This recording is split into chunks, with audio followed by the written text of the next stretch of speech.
ଭିତରେ ହସିବାର ସୃଷ୍ଟି ହବ। ସେଇଭଳି ଗୋଟେ ପରିବେଶ ଭିତରେ ଯଦି ଶହ ଶହ ଲୋକ କାନ୍ଦୁଥିବେ, ଜଣେ ଆଗନ୍ତୁକ ଯଦି ପଶି ଆସିଲା ତାର ମଧ୍ୟ କାନ୍ଦିବାର ସୃଷ୍ଟି ହବ। କିଏ ଯଦି ଆମ ଆଖି ଆଗରେ ଆଚାର ଟିକେ ଖାଉଛି, ଖଟା ଆଚାର ଖାଉଛି, ଆମ ମାନଙ୍କ ପାଟିକୁ ଖଟା ଆଚାର ଆସୁ ବା ନ ଆସୁ ଲାଳ ସହଜରେ ବାହାରି ଆସେ।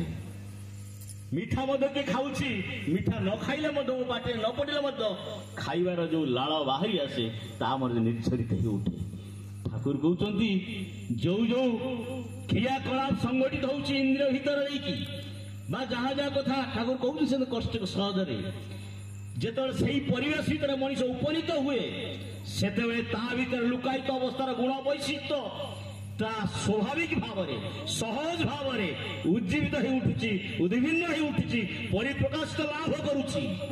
ଠାକୁର ଜୋର ଦେଇ କହୁଛନ୍ତି ମୁଁ ତାହା ହିଁ ଚାହେଁ। এই চলচঞ্চল মনকু ধারণ করে মনীষ বা অসংযত অসররা চলনী চরিত্র বহন করে মনীষ যদি সৎ পরিবেশ ভিতরে সদা সর্বদা নিজ সামিল করে রখে, তার অন্তর্নিহিত গুণ বৈশিষ্ট্য ভিতরে সেই দৈবী ভাব, সে দিব্য ভাব উদ্ভিন্ন হবই হব। তার ভিতরে সৎ ভাবটা উজ্জীবিত হয়ে চাললে তার মনোভাব সৎ হব, তার কর্ম নির্বাহ ধারাটা সৎ হব, তার জীবন সমস্ত ধারা সৎ নিয়ন্ত্রিত হয়ে উঠিব, সুখময় আনন্দময় ভরপুর হয়ে উঠিব। ঠাকুর সেদিন কହୁଛନ୍ତି। কিন্তু বিরাট কথা ঠাকুর আশা পোষণ କରିଛନ୍ତି। আজ আমি দেখুছি শ্রী ঠাকুরଙ୍କ ପାଖକୁ ଯଦି ନ ଆସିଥାନ୍ତେ ତାହେଲେ ଆମମାନଙ୍କ ଭିତରେ ଲୁକାୟିତ ଗୁଣ ବୈଶ୍ୟତା ଉଦ୍ଭିନ୍ନ ହେଇ ପାରିନଥାନ୍ତା। ଠାକୁର ଏହା ହିଁ କହିଛନ୍ତି, ଶାସ୍ତ୍ର ପଥି ବେଦ ତାହା ହିଁ କହେ ଏ ମଣିଷ ଜୀବନ ଦୁର୍ଲଭ ଜୀବନ, এই জীবন চক্রে মু যদি পরম পুরুষଙ୍କର কাম କିଛି ନ କରିପାରିଲି ତାହେଲେ ଜୀବନଟା ନିରର୍ଥକ ହେଇ ଉଠିଲା। ଶ୍ରୀ ବଡ଼ଦା ପୂଜ୍ୟପାଦ ଶ୍ରୀ ବଡ଼ଦା ସେ କହୁଥାନ୍ତି, ଜୀବର ଅନେକ ସାଧନା ଥିଲେ, ଜୀବନ ଚକ୍ରରେ ସେ ମଣିଷ ଜନ୍ମ ପାଏ। ତାଠୁ ଅଧିକ ସାଧନା ଥିଲେ ଜୀବନରେ ସେ ଗୁରୁ ଗ୍ରହଣ କରିବାର ସୁଯୋଗ ପାଏ।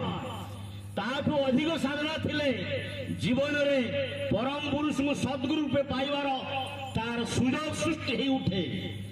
ତାଠୁ ଅନେକ ସାଧନା ଥିଲେ ଜୀବନରେ ପରମ ପୁରୁଷଙ୍କର, ପରମ ପିତାଙ୍କର, ଈଶ୍ୱରଙ୍କର କାମ କରିବାର ସୁଯୋଗ ସୃଷ୍ଟି ହେଇ ଉଠେ ତା ଜୀବନ ଧାରା ଭିତରେ।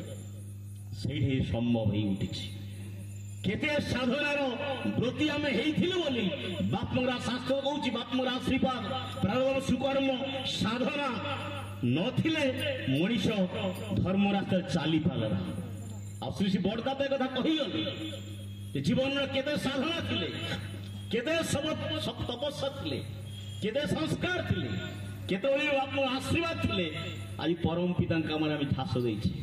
ଆଜି ପରମ ପୂଜ୍ୟପାଦ ଶ୍ରୀ ଆଚାର୍ଯ୍ୟ ପୂଜନୀୟ ଅବିନ୍ଦା ଯୋଉ ଆଶୀର୍ବାଦ କରିଛନ୍ତି ଡିପିଆର କଥା, ସେ ଡିପିଆର ଭିତରେ କେତେ ଯେ ଘଟଣା ସଂଗଠିତ ହେଇ ଚାଲିଛି, କେତେ ଆମେ ପ୍ରତି ଆତ୍ମତୃପ୍ତି ଲାଭ କରୁଛେ। ବିଚିତ୍ରାନନ୍ଦ ଦାଦା ସେଦିନ କହୁଥିଲେ ଯେ ସତ୍ସଙ୍ଗ ଯିବା ଆସିବା ଭଜନ କୀର୍ତ୍ତନ ଭିତରେ ଯୋଉଭଳି ଅନୁଭବ କରୁ, ଯୋଉଭଳି ଆଧ୍ୟାତ୍ମିକ ସ୍ପର୍ଶ ପାଉ, ତାଠୁ ଅଧିକରୁ ଅଧିକ ସ୍ପର୍ଶ ପାଉଛେ ଡିପିଆର କରିବା ଭିତରେ ଦେଇକି ଆମ ହୃଦୟ ଭିତରେ ମାନସିକ ଚେତନା ସ୍ତର ଭିତରେ ହ୍ଲାଦିନୀ ଶକ୍ତି କିଭଳି ଭାବରେ ଜାଗ୍ରତ ଲାଭ କରୁଛି, ତାକୁ ହିଁ ବହନ କରି ସାରା ଜୀବନ ଭରି ଆମେ ଆନନ୍ଦ ଅନୁଭବ କରିବୁ ବୋଲି ଆମେ ଅନୁଭବ କରିପାରୁଛେ। ସେମିତି ଦାଦା କହୁଥିଲେ। ଆଚାର୍ୟ ସେଇ କଥା ହିଁ କହୁଛନ୍ତି। ଆଜି ଏଇ ସତ୍ସଙ୍ଗ ଯଦି ନ ଆସିଥାନ୍ତେ, ଆଜି ଅବସ୍ଥା ସୃଷ୍ଟି ହେଇ ଛୋଟ ଛୋଟ ପିଲାକୁ ଆରମ୍ଭ ଆବାଳଠୁ ଯବନିତା, ଛୋଟ ଛୋଟ ପିଲା କୁହନ୍ତୁ, ବାର୍ଦ୍ଧକ୍ୟ ଅବସ୍ଥା ମାନେ ବୟସ ଆସିବା ଅତିକ୍ରାନ୍ତ ଭାଇ ମା ମାନଙ୍କ କଥା କୁହନ୍ତୁ, ଆଜି ପ୍ରତ୍ୟେକ ଦ୍ୱାରେ ଦ୍ୱାରେ ଘରେ ଘରେ ଆଚାର୍ଯ୍ୟଙ୍କର ଆଶୀର୍ବାଦ ବହନ କରି ଦିବ୍ୟର ଯୋଉ ମାତି ଉଠିଛନ୍ତି, ସେଥିରେ ସେମାନେ ପ୍ରତି ଆନନ୍ଦ ହିଁ ପାଉଛନ୍ତି। ପଡ଼ା ପଡ଼ୋଶୀ ପରିବେଶ ଯୋଉ ଗୃହାଙ୍ଗନକୁ ସେମାନେ ଯାଉଛନ୍ତି, ସେମାନେ ମଧ୍ୟ ଐଶୀ ଭାବରେ ଭାବାନ୍ୱିତ ହେଇକି ଜୀବନକୁ ଆହୁରି ଧର୍ମ ରାସ୍ତାରେ ଅଗ୍ରସର କରିବା ପାଇଁ ଗୋଟେ ଖୋରାକ ପାଇ ଚାଲିଛନ୍ତି।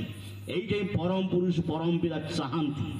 আর বিশেষ গুরুত্বপূর্ণ কথা ହିଁ ହେଉଛି ଯେଉଁ ପିଲାମାନଙ୍କୁ ଯେଉଁ ସନ୍ତାନ ସବୁ ନେଇକି ବାପା ମା ବ୍ୟତିବ୍ୟସ୍ତ ହେଇ ଉଠୁଛନ୍ତି, ଯେଉଁ ମୋବାଇଲ ଆଡିକ୍ଟେଡ୍ ହେଇ ଉଠିଛି, ମୋବାଇଲ ଧରିକି ପିଲା ପାଠ ଛାଡ଼ି ଦେଉଛି, ଚାକିରି ବାକିରି କେତେ କ'ଣ କରୁଛି ଆମେ ସମସ୍ତେ ଜାଣିଛେ।